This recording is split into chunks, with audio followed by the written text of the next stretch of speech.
question for you regarding dealing with unconscious people and whether you yourself, maybe more so earlier in your life, whether you have felt lonely or isolated or frustrated in dealing with unconscious people, and what your approach was to that at different stages of your life. Right, yes. Thank you.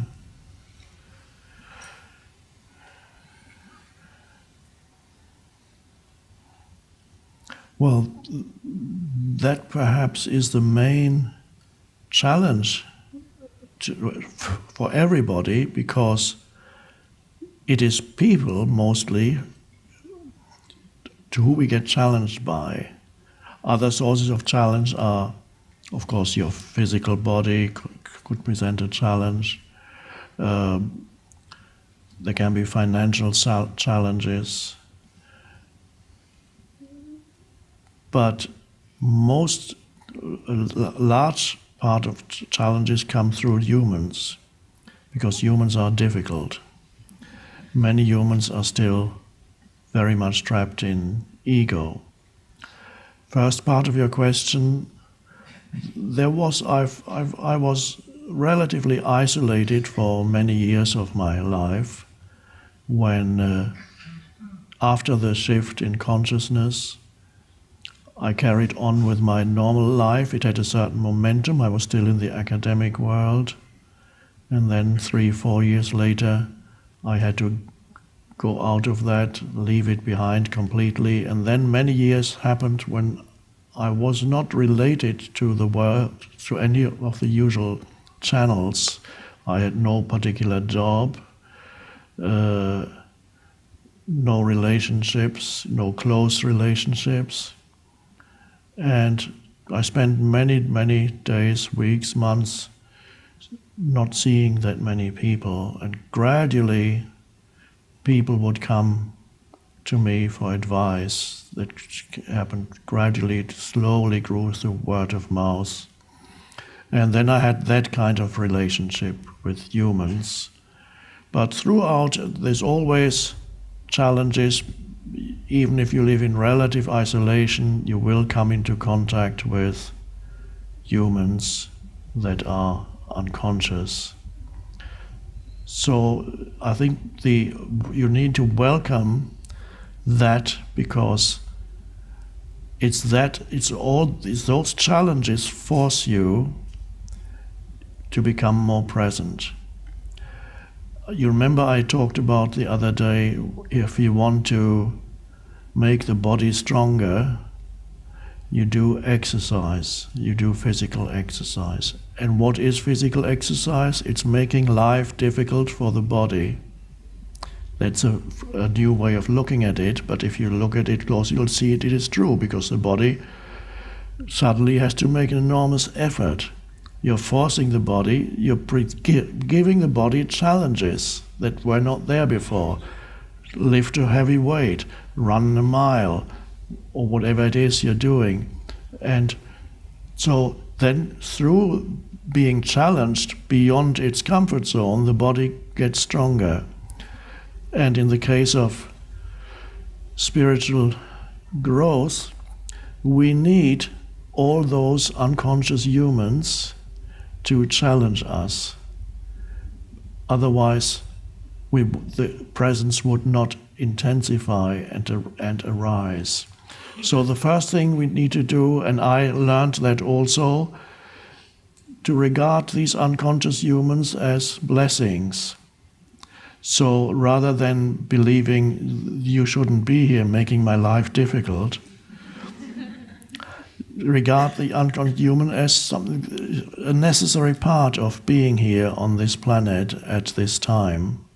And so you can welcome them when they make life difficult for you.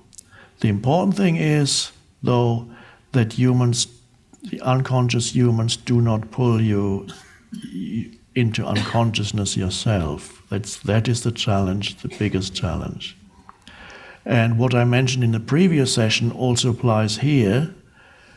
When you are being challenged by situations or people, up to a certain point of human development, the moment a situation gets challenging or you meet a challenging person, you become reactive and become more unconscious than you were before you were challenged.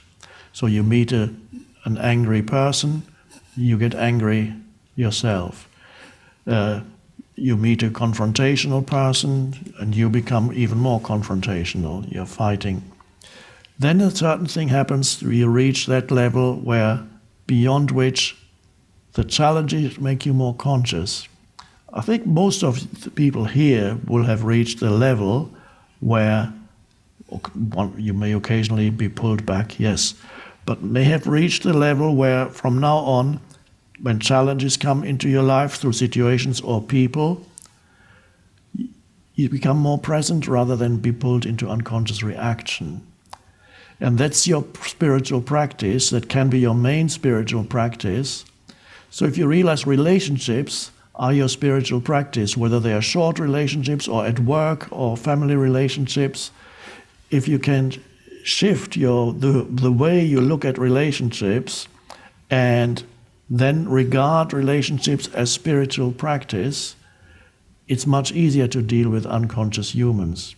And then the challenge is to stay present while they are being unconscious with you.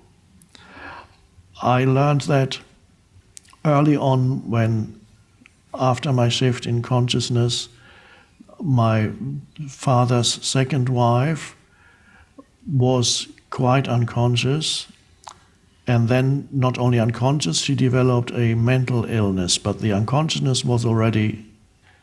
illness was already hidden in the unconsciousness. The mental illness she developed was acute paranoia, and she was in a mental home for a while, then came back home. Whenever I visited them, once or twice, as I mentioned before, I stayed in hotels, but many times I went there, stayed with them, and I realized the moment I saw her, I would become intensely present. I would just go, and then she would start talking to me. Usually the stories would start with talking about her enemies, the people who were waiting down in the street and who would follow her, people she would see in shops. And according to those stories, there must be at least 100 or 200 people whose main occupation is to follow her and make her life difficult. But that was the story, so I had to listen. The moment I arrived, she would tell me the latest events of what happened to all these people who were following her and doing things to sabotage her life, all fictitious. And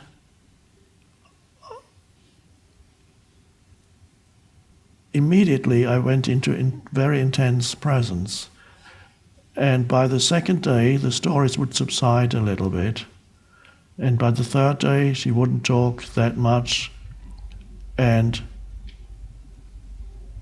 once or twice, it happened that I was not acutely present when she was talking, and immediately the old stories would come back up. She would even look at me suspiciously and say, why are you really here? What do you want from me? So I noticed my consciousness had an effect on her state of consciousness. So that was particularly noticeable in that case. And she became more sane while I was there. And the moment I left, she went back into a complete unconsciousness.